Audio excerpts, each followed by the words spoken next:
এক নম্বরে আলাদা রুমে থাকতে দেওয়া যাবে না।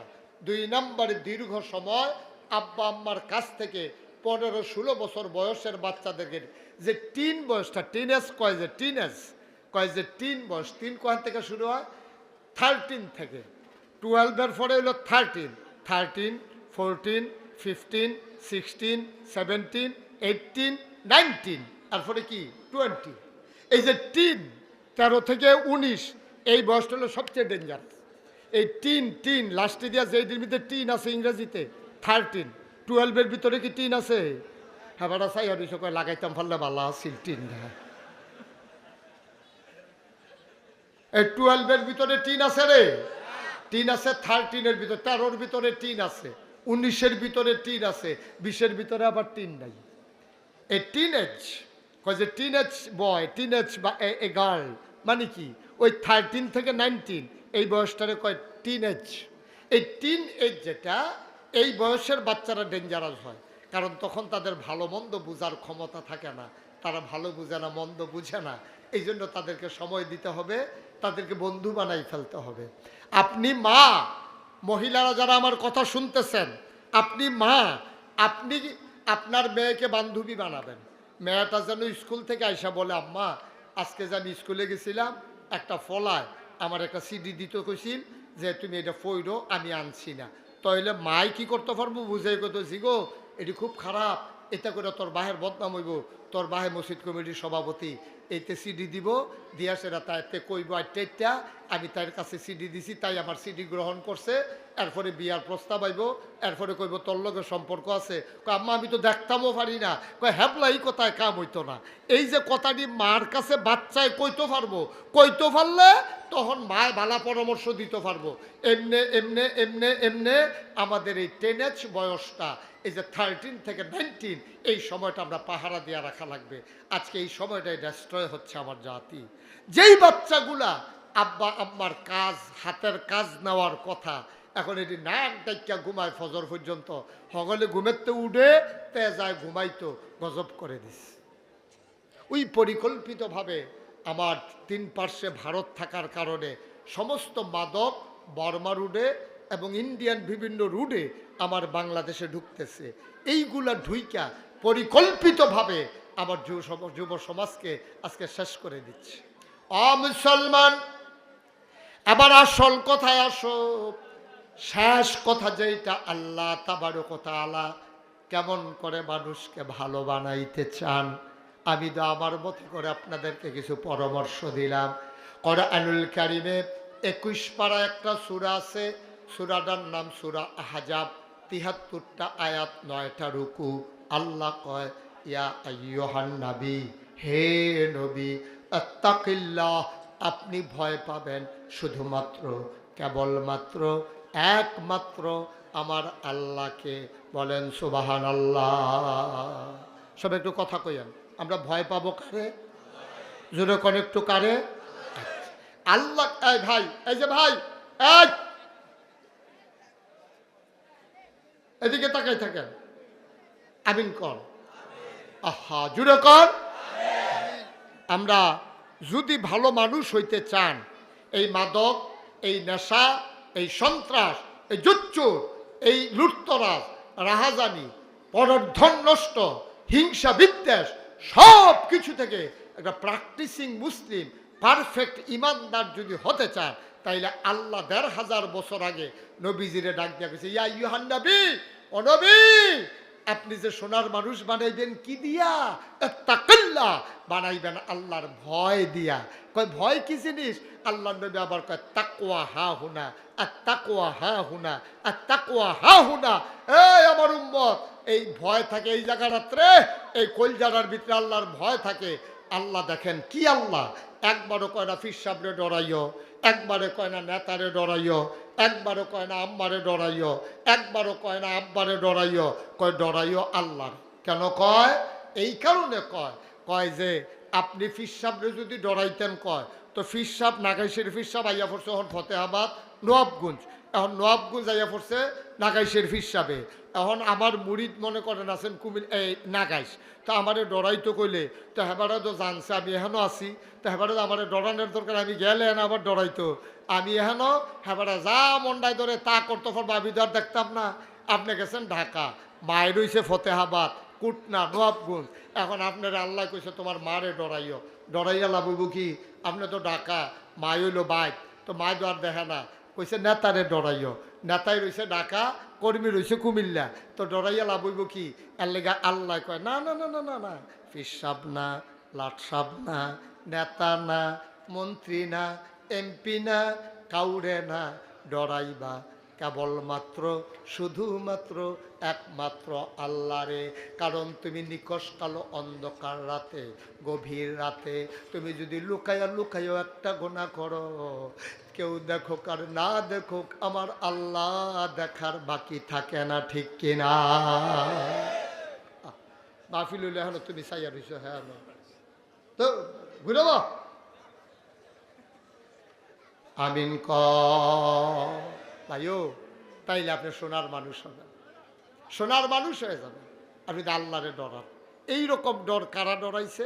হযরত উমর, তিনি যখন ক্ষমতায় আরোহণ করলেন, তিনি বললেন আমার দেশে এমনি তো মাদক হারাম, আর যদি ধরতাম পারি টের পাইবেন। ওমরের মতো মানুষ যারে পর্যন্ত শোনার, ওমরের মতো মানুষ, যেই মানুষটা এখন আমরা দেশের সুইটটা সেটটা ভাত খাইতো না লইলে কিতা করে, এই যে মনে করেন জালালের বাচ্চা ভাত খায় না, তো জালালের বউয়ে ডর দেখায়, হে বাগাইয়ে বাগাইয়ে, ইন্দুরাইয়ে ইন্দুরাইয়ে, নানান তান কইয়া কইয়া ডর দেখা না। আর মদিনার মানুষগুলা বাচ্চারা যখন দুষ্টামি করতো, না খাইতো, তখন তাদেরকে ভয় দেখাইতো, এই উমরাইয়ে উমরাইয়ে, সুবহানাল্লাহ কইতেন না? আপনি আবার বুঝছেন উমরের ওজন। নবীজি ডাক দেখো উমর রে, ওমর তোরে তো দুনিয়ার মানুষে ডরায়, শয়তানও যদি দেহে যে উমরে আইতে আছে, উমর এই রাস্তা ফালাইয়া আরেক রাস্তা দিয়া জায়গা, সুবহানাল্লাহ কইতেন না? এখন উমরে কইছে আমার দেশ, সবাই মন দিয়ে শুনতেছেন কথা, কয় আমার দেশ আমার শাসন আমলে কেউ যদি নেশা অবস্থায় ধরা পড়ো তো টের পাইবে আমি কি জিনিস। সবার অন্তরে কি ভয় ঢুকছে নাকি ঢুকে নাই? সাংঘাতিক ডরাইছে। এক বেড়ায় এমন নেশা, তে নেশা না করলে তে বাঁচত না। তে করছে কি, মদের বোতল চাদরগাঁও দিয়া মদের বোতল বগলের নিচে লইয়া আটা শুরু করছে পাহাড়ের দিকে। আল্লাহ আল্লাহ কইরা পাহাড়ের ভিতরতে খাইয়া হ্যাঁ তে নেশা টেশা কাটতে চললে কাম লাগলে আর পরে বাইকা এই এই এই আল্লাহর খেলা দো। তে যখন মদের বোতলে আটতে আছে, শরীরটা কাঁপতে আছে, যদি ধরা পড়ি রে তইলে তো সর্ব আজ মাইরেই লেবা আমার উমরে, টায়ার ফাইলে আমার শেষ। এই কথা চিন্তা করে করে আগাইতেছে। আল্লাহর কি কুদরত, কয় কদম গিয়া দেহে উমর সামনে পড়ছে। সুবহানাল্লাহ কেন তো? এতক্ষণ ভয় পাইছে কারে? উমর রে। কারে ভয় পাইছে? যেই উমরে ডরাইছে সেই উমরে সামনে পড়ছে। এখন শরীরটা তার বেড়াইতের মতো করেছে না, শরীরটা কাপ দিয়া লাইছে, নাইয়াটা বেড়াইয়া সিফা দিয়া লাইছে তার। অহন কি তা কর? সাদ্দরের তলে তো মদের বোতল। এখন কি কর? আজকে তো নিশ্চিত ধরা, কোনো সুযোগ নাই। মুসলমান মন দিয়ে শুনো রে ভাই, আল্লাহর ভয়। ওই যুবক চাদরের নিচে মদের বোতল, ভয় কম্পমান, কলিজা শুকাই গেছে, ভিতরে পানি নাই। ওমর চলে আসতেছে সামনে। এখন তো আজকে উপায় নাই, ধরা পড়েই যাব, আমার বোধহয় আর বাঁচার উপায় নাই, আমি আজকে মারাই যাব, মারাই খাবো। যুবকটা মনে মনে এত ভয় পাইলেন, মনের অজান্তে চোখ বেয়ে টপ টপ করে পানি পড়তেছে।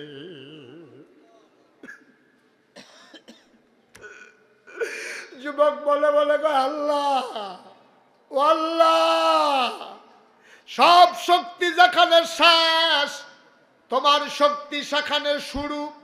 আমি খালে সন্তরে বিশ্বাস করো, আমি তোমার সাক্ষী রাইখা ওয়াদা করতেছি, তুমি যদি আমারে আজকে বাঁচাই দাও, তুমি তো পারো। ওয়াল্লাযীনা জাহাদু ফিনা লানাহদিয়ান্নাহুম সুবুলানা ইন্নাল্লাহা লামাআল মুহসিনিন। যারা আল্লাহর পথে চলতে চায়, আল্লাহ নাকি বান্দার জন্য সবগুলো রাস্তা সহজ করে দেয়। মাওলা ও রব্বা কারীম, আমি তোমার পথে চলতে চাই, আমি একটু বিপদে চলে গেছিলাম, আমি একটু ধরা খাইয়া গেলাম, মাওলা রব্বা কারীম তোমার কুদরতি পায়ে ধরে ভিক্ষা চাই। আমি জীবনে আর এই কাম করব না, আমি জীবনে এই কাম করব না। আমারে তুমি আজকের মতো বাঁচাই দাও, আমারে তুমি বাঁচাই দাও। আমি আর জীবনে মদের কাছেও যাব না, খাবো তো দূরের কথা, ফিরেও তাকাবো না। আল্লাহ ও আল্লাহ, তুমি তো পারো, তুমি ছাড়া কে আছে আমার? তুমি না বলছো উদউনি আস্তাজিব লাকুম, বান্দা তুই ডাক দে, ডাকটা দিতে দেরি, আমি আল্লাহ জবাব দিতে দেরি করি না। আমি না তোমারে ডাকতেছি, তোমার কি মায়া লাগে না?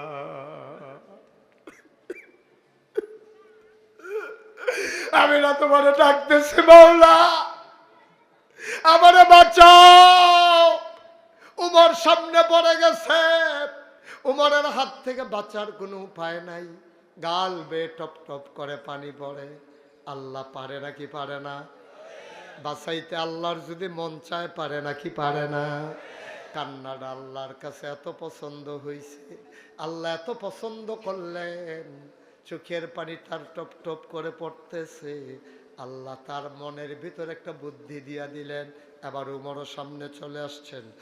উমর ডাক ডাক, এই অবেলায় পাহাড়ের দিকে একা একা কেন হাঁটতেছ? চাদর কেন গায়ে দিয়া রাখছো? সুবহানাল্লাহ কইবেন না? এবার লোকটা কয়, এমনি একটু আসছিলাম।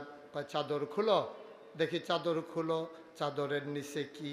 এবার যুবকটা ডাক দেয়া কয়, ইয়া আমিরাল মুমিনিন, ইয়া খলিফাতুল মুসলিমিন, ওমর চাদরের ভিতরে একটা বোতল আছে, বোতলের ভিতরে একটু দুধ আছে, আমি একটু দুধ নিয়ে যাচ্ছিলাম। কয় দেখি খুলো চাদর। চাদর খোলা হলো, দেখি বোতল। ওমর বোতল নিয়ে নিলেন, নাকের কাছে নিয়ে তিনি টের পাইলেন মদের কোনো গন্ধ নাই। তিনি বুঝে নিলেন দুধ। যিনি সেকেন্ডের ভিতরে বোতলের মদকে দুধ বানাই দিলেন তিনি কে?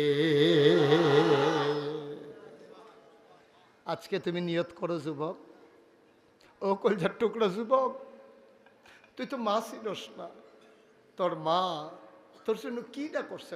মানুষের বাড়ি কাম করছে রে, তোর আব্বা ছোটবেলা মারা গেছে, তোর মা মানুষের বাড়ি কাম করিয়া টেহা জমাইয়া তোরে পড়াইছে, তুই ইউনিভার্সিটির চান্স পাইছ, তোর মারে তুই ফোন করছ, আব্বা সব পলাফাইনের জিন্সের প্যান্ট আছে, আমার নাই। মাই কয় টেনশন করিস না ফুট, এর দূর পর্যন্ত যখন নিতাম পড়ছি বাহিরাও পারাম, যেই বেদ কাম করে তারারে গিয়া কইছে, আমার ফুতে তো মার্শাল ইউনিভার্সিটিত পড়ে, জিন্সের একটা প্যান্ট লাগবে, 2500 টেহা দিলে লাগে।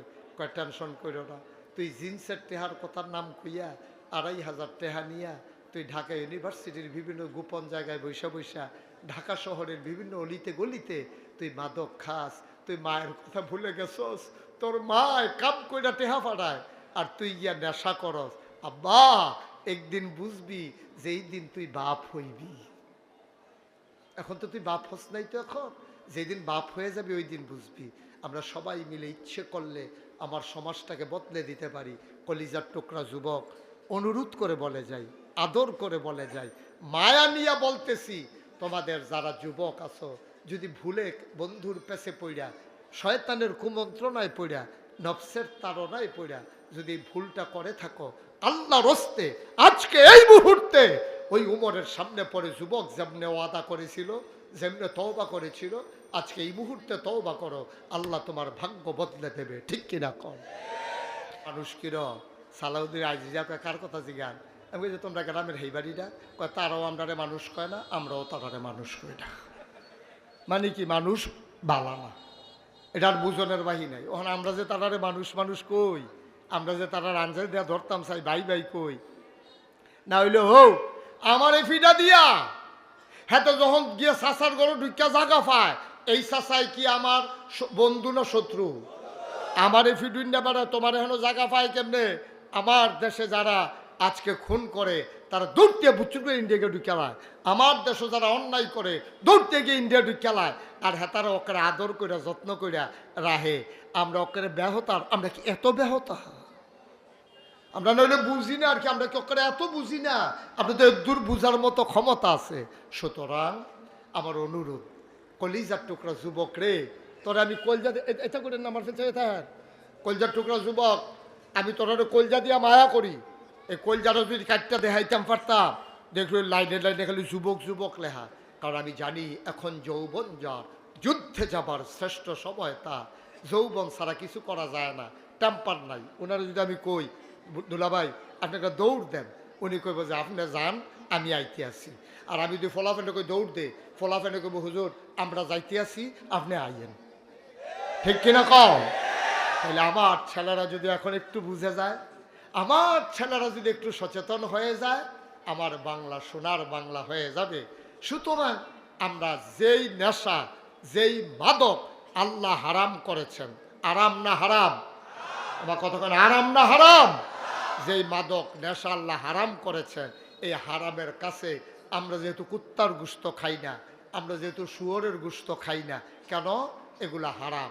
ঠিক মদ খাওয়া, গাঞ্জা খাওয়া, ফেন্সিডিল খাওয়া, ইয়াবা খাওয়া, এইগুলাও হারাম। এই হারামের কাছে আমার যুবকেরা যাবে না ইনশাআল্লাহ। সবাই কনা আমিন। তাই বলছিলাম যে এই নেশার কারণে মানুষ ইমান হারা হয়ে যায়, আল্লাহ ভুলে যায়, মানুষ ইমান ভুলে যায়। সে যে মুসলমান এটা তার মনেই থাকে না, মা চিনে না, বউ চিনে না। কারবার তো আরেকটা কথা তো মনে পড়ছে, এটাও কি কইলে তা ওই মদ খাইয়া তে লুড হয়ে গেছে, লুড হইয়া সেটা ঘরে গিয়া ঢুকছে, ঢুকিয়া সেটা তার কোনটা বউ কোনটা মা কোনটা জি তার তো মাথায় কাম করে, তো মাদক নেশার কবলে ফুটে রয়েছে। গিয়ে সেটা ঢুকিয়ে দেখে তার বউয়ের দেখে সেটা কইতাছে বোন গো কটা বাদ দিয়া লাইয়েন। ও জিয়ারে দেখছে, জিয়ারে গিয়া সেটা দেখে সেটা কইতাছে বোন গো ফ্যানের ভিতরে প্রচন্ড খিদা, দুগলা বাদ দিয়া লাইয়েন। ও জিয়ারে যখন বন্ডে খেলাইছে বাফে মাইয়া দিছে চিল্লান আম্মা, কয় কি থাকো? কয় আব্বাই আমারে বন্ডে খেলাইছে। কয় ডাকে ওর কাছে কচ্চা বিয়ার উপযুক্ত মাইয়া বাফে জিয়ারে বন্ডাহে, এই কথা শুনলে এই বিয়ার দেওয়ার লাগতো না। দৌড়াইয়া এই বউয়ে আইসে ঘর, আইয়া সেরকম আপনার কত কইছি এটা খাইয়েন না আপনার মাইয়া ফল বড় হইতাছে, এটা বিয়া দেওয়ার লাগবো। কেড়াই হুন্না লাইছে কি গো আপনি দিতাইরে বন্ডিকা বিয়ে হইছে। এবার আইস দেয়া কয় মা গো মাথা ঠিক নেই।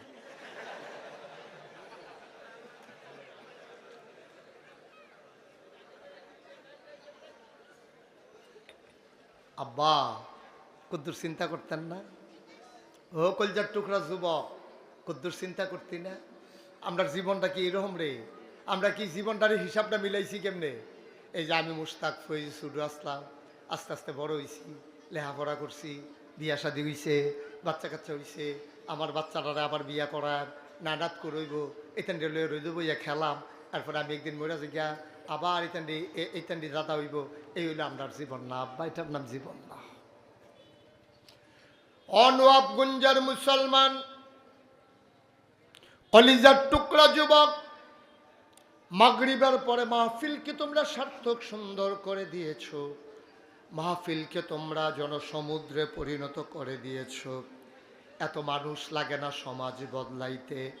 ১৫০০ বছর আগে আমার নবীজি ৩১৩ জন সাহাবা নিয়া বদরের প্রান্তরে ১০০০ প্রশিক্ষিত সৈনিককে পরাধুস্ত করে পরাজয় দিয়ে যদি তারা ইসলামের লাল সূর্যটাকে ছিনিয়ে আনলো, কলেমা খচিত পতাকা পথ পথ করে উড়িয়ে দিল, তাইলে আমাদের দ্বারাও সম্ভব।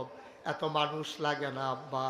আজকে সবাই মিলে কলিজার টুকরা যুবকেরা শপথ নাও, যেদিন গেছে একেবারেই গেছে, হেলায় হেলায় একটা সেকেন্ড সময় আমরা আর নষ্ট করতে চাই না। সবাই মিলে সুন্দরভাবে এই সমাজটারে আগাই নিতে চাই। এই সমাজ হবে সোনার সমাজ, ঠিক কিনা? এখন সমস্যা হলো যারা মাদকের নেশায় পড়ে গেল, যারা মাদকাসক্ত হয়ে গেল, তারা কি শেষ হয়ে যাবে না ফিরে আসবে? এই ব্যাপারে আমি একটু পড়তেছিলাম। পরে পাইলাম নেশা দুই ধরনের হয়, একটা হলো গভীর নেশা আর একটা হলো হালকা নেশা।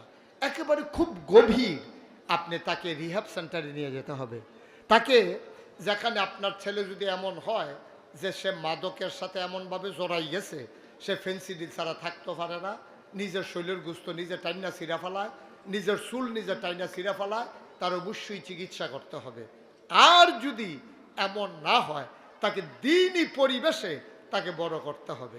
মনে করেন দিনই পরিবেশ মানে কি, আপনার ছেলেটা নেশা করে, কোনো একজন বড় আলেম, আপনি তার কাছে বলবেন যে হুজুর আমার ছেলেরা তো নেশা করে, তার মায় কয়টা টেহা জমাইছে মুরসাল বেচ্চা ডাক্তার দেখানের লেগিয়া গ্যাস্ট্রিকের আলসার হইয়া গেছে, তো হেই টেহা চুরি করিয়া কোন বাদ বিলে এই গাঞ্জা বেছে, কোন বাদ বিলে এই ফেন্সিডিল বেছে, তো হ্যাঁ নগিয়া বইয়া থাহে হেই বাইত হুজুর আপনি কুদুরা তারে লগে লগে রাখিয়া তারে যদি কোনো বড় আলেম তাকে রাখতে রাজি হয়, তাইলে সে যদি বদলাইতে রাজি হয় যে হ্যাঁ আমি বদলাই যেতে চাই, তাহলে সম্ভব।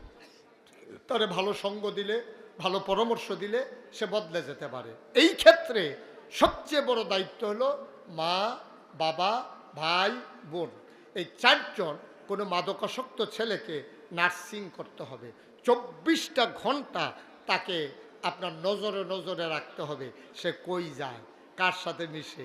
মাগরিবের টাইম হইলেতে করতে পারি যে গায় একেবারে এই ফেয়ার অ্যান্ড লাভলি দিয়া জিন্সের প্যান্ট ফিন্দা সাজ্জা সুজ্জাতে বার হয়। যখন দেখবেন যে রাতের 3টার সময় পর্যন্ত তো ঘুমায় না, তা আমিও তো 3টা পর্যন্ত ঘুমাই না, আর যত ঘুমাইছি সকাল 5:30। এটা আমার মতো তে যদি ওয়াশ কইরাইয়া না ঘুমায় তততে আরও ভালায় না। আবার হুদুদি তেই বইয়া থাকে, সে আডে তে উডে তে মোবাইল চালায়, রাতের 3টা বাজে, আপনার ঘুম শেষ, আপনি ঘুমের তো উঠছেন নামাজ পড়তে, উঠটা দেখেন তে অহনো ঘুমাইছে না, বুঝবেন যে কুসকুস কালা হয়।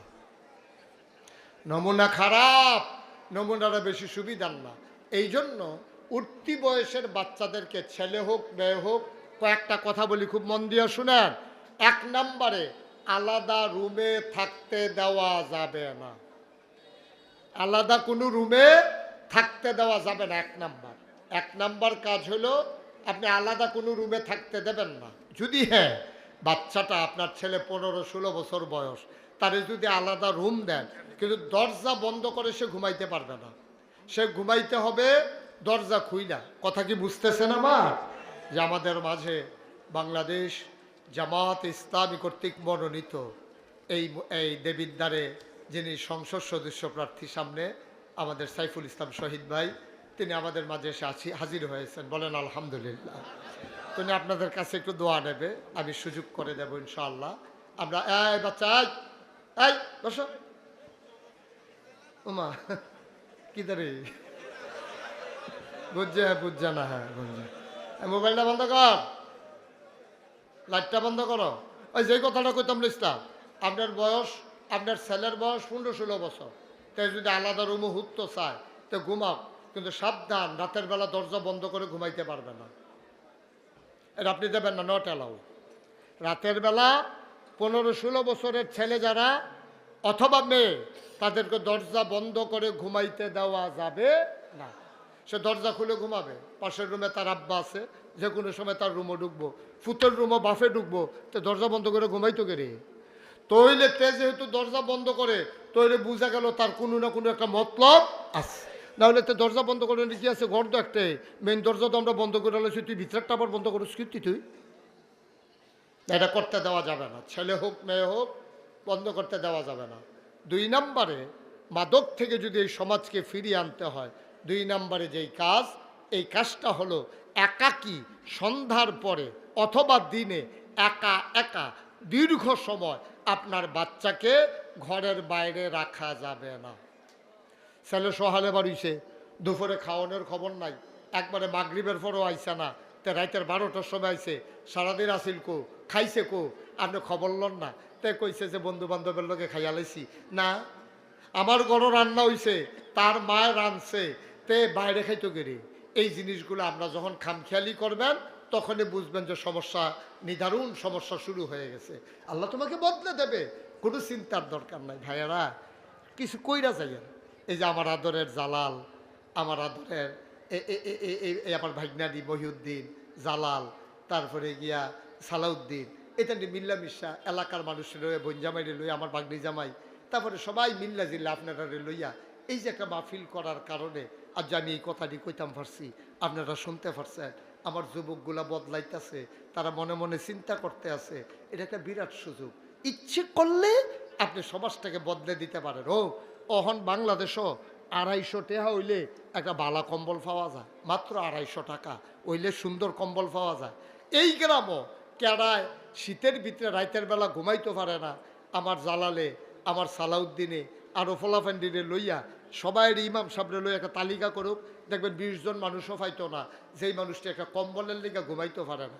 এই 20টা বেডি অসহায়, জামাই নাই, বাচ্চা কাচ্চা নাই, সইয়াতুল্লা খাস জায়গার ভিতরে, স্কুলের মাঠও বুড়া বেডি থরথর করে কাফে, ঘুমাইতে পারে না এই শীতের ভিতরে। আমরা যদি ফলাফাইনে মিললা কিছু সান্দামান্দা তুললা 20টা কম্বল কিনা রাইতের 12টার সময় ফাহারা দিয়া গিয়াসের যদি 20টা বেডি তার ঘর, 20টা বেড়ার ঘর, যদি 20টা কম্বল দিয়াইতাম পারতাম, জান্নাতের লাগিয়া বছরে বছরে মক্কা মদিনা যাওয়ার লাগতো না, জান্নাতে তোমারে বিচারবো। ঠিক কিনা? সহজ। আমার এই যুবকেরা যারা আজকে মাহফিল সাজাইলো, তারা ইচ্ছে করলে অসহায় মানুষের চিকিৎসার ব্যবস্থা করতে পারে। ইচ্ছে করলে যেই ছেলেরা লেখাপড়া করে না তাদের লেখাপড়ার ব্যবস্থা করে দিতে পারে। আমি তো খেয়াল করে দেখছি, শুরু করলে হয়তো আপনি শুরু করেন, দেখবেন আল্লাহ ঢাইলে দেবে, নিয়া কুলাইতে পারবেন না। আমি মুশতাক ফয়েজি, আমি কোনো এত ধনী মানুষ না, এত বড় হুজুরও না, আমি বক্তাও এত বড় না।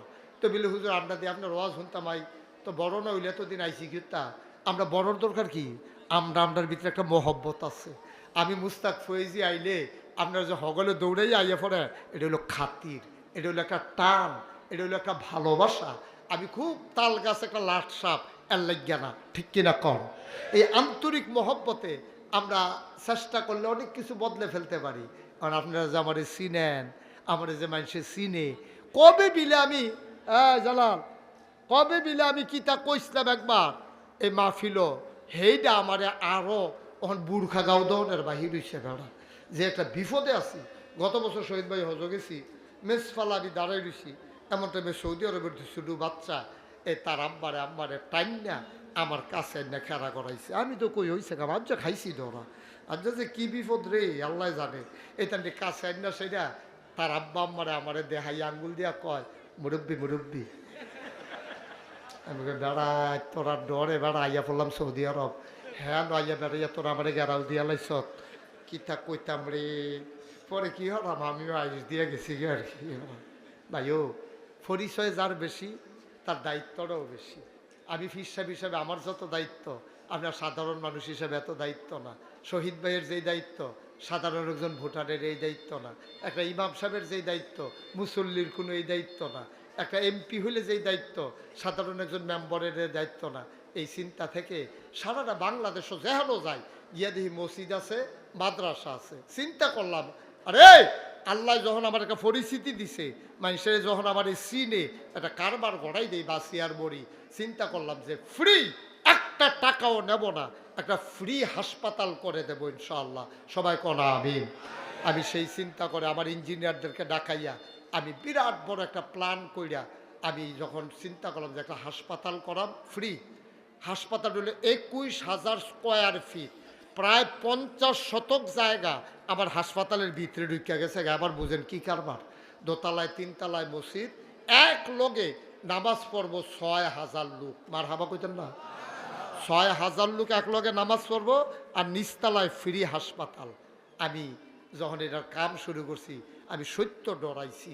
ইঞ্জিনিয়ারে জিজ্ঞেসি কত রে লাগবো, হুজুর এটা করতে 30 কোটি টাকা লাগবে।